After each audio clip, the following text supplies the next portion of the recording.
Greetings, pen pals. We have another pen from Majohn, aka Moonman today. This is the Moonman T5. This is a pretty nice pen. This is a little bit different from a materials perspective than what we've normally seen from Moonman, also from a filling mechanism perspective. So this is a metal pen with a sort of enamel slash acrylic coating on it. I wouldn't exactly call it traditional enamel, but it's a very, very nice finish.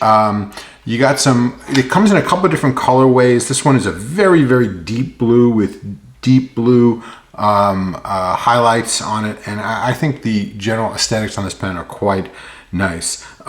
It's got a pilot style ball end clip, which is always appreciated by me because I'm a big fan of this type of clip. The cap band has a coining or reading around the cap band, and that just simply says Majohn on the side. It is a screw to uncap pen, and it takes 2 1/4 turns to open. And it inside the cap, it does have a cap liner. It does post and post quite well. I think it writes quite comfortably posted. Again, I'm a big fan of posting, but it's, you know, if you don't want to post, you don't have to. It's sufficiently long. But again, like I said, I'm a big fan of posting. So let's get down to some of the more interesting parts. It is a piston filler. So this is an actual piston turning knob, not a fake one. You have a couple of trim rings. You got here, and here. So you have trim rings on either side of this ink window. So there's a dark ink in here, so it might be a little hard to see, but this is an ink window, and it's a pretty nice one at that. And then you have the actual bona fide piston turning knob in black acrylic. Section also in black acrylic, and then you have the body of the pen. And the section is a pretty nice section. These threads are not obtrusive. This drop off here, again, is done very smooth. The trim ring here is sort of a bi-level trim ring that tapers down, and a little bit of flare on the end of the section. It's a pretty nice, comfortable section all in all.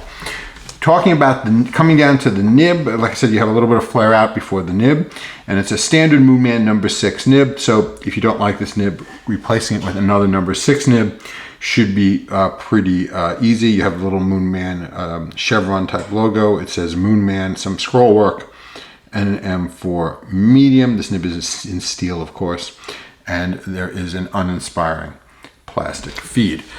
So it is a piston filler, so you know you have the good and the bad of piston fillers. Piston fillers are kind of a cool filling mechanism. They hold an okay amount of ink typically, and they're a little bit harder to fix, service, and clean than a lot of other pens, say vac filler or an eyedropper or anything like that. So a lot of very, very high-end pens are piston fillers, like your Mont Blanc 146s, 149s, etc. Because I think there's sort of a market expectation that you're going to have a more complex filling mechanism on a higher end pen. It's not always the case in my opinion. Oh, we should talk about the size. So it is a fairly conventionally sized pen. It sizes up quite well. Here it is compared to a Lamy Safari and a Pilot Metropolitan, and as you can see, it's basically in the ballpark, just a hair smaller than either of these two very, very popular pens. So like I said, this is a pretty nice pen, 32 grams, got some decent weight. It's a metal pen. It does have a heavy coating on it, so it doesn't really feel too much like a metal bodied pen.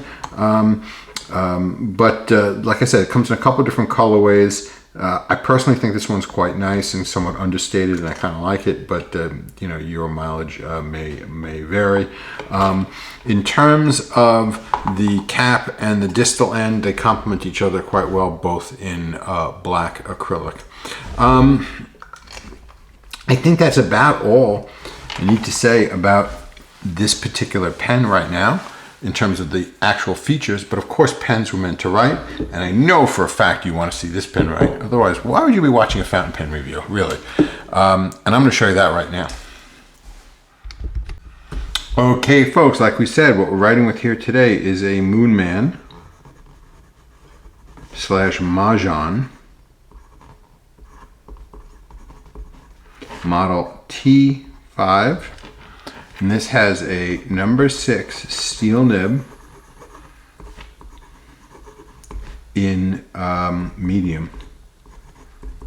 Now, this to me writes about what you'd expect from a Moonman number 6 nib. It's okay. It's a little, it's not scratchy, but it drags a little bit. I guess that's the best way to describe it. I might at some point in the future spend a minute or two with an emery board on this, but other than that, you know, I'm happy with it. It flows well. I would say it has about average wetness. And it's you know, it's a solid medium, which is, you know, I think correctly named. So all in all, a pretty nice writing pen that flows well and feels pretty comfortable in the hand, etc. So again, Moonman T5, pretty nice. That's about all I have to say about this particular pen today. Let's talk about this ink now for a minute, shall we? All right, this ink is Coloverse Blue Black, which I think falls very solidly right in the middle of the spectrum of blue blacks. It's clearly blue black, not a black, and definitely got a little more going on than just a plain old blue. All blue blacks tend to be very different in terms of their overall colorings. For example, here's Pilot Blue Black, which is much bluer. Here's Noodler's Air Core Blue Black, which is a greenish black almost. Here is Lamy Blue Black, which, you know, again, very solid blue black ink. And lastly, here's Diamond 1864 Blue Black, which is definitely darker and blacker. So blue blacks are one of these things that are sort of vary tremendously. There's very standardization on them, and they're not even, for example, always called blue black. So here's another Coloverse ink, Coloverse Apollo 11, which is a very nice blue black, in my opinion. All right, so that is what this ink looks like. And again, it's a pretty nice ink, I think. And what else would be really nice is if you folks could please like, comment, share, and subscribe. That would be really appreciated by me.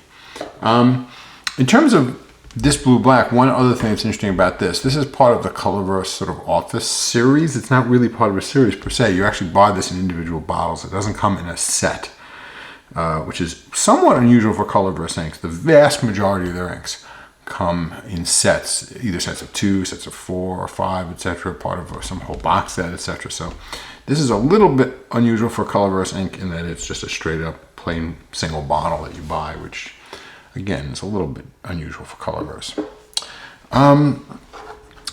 That is about it, I think, for this week's video.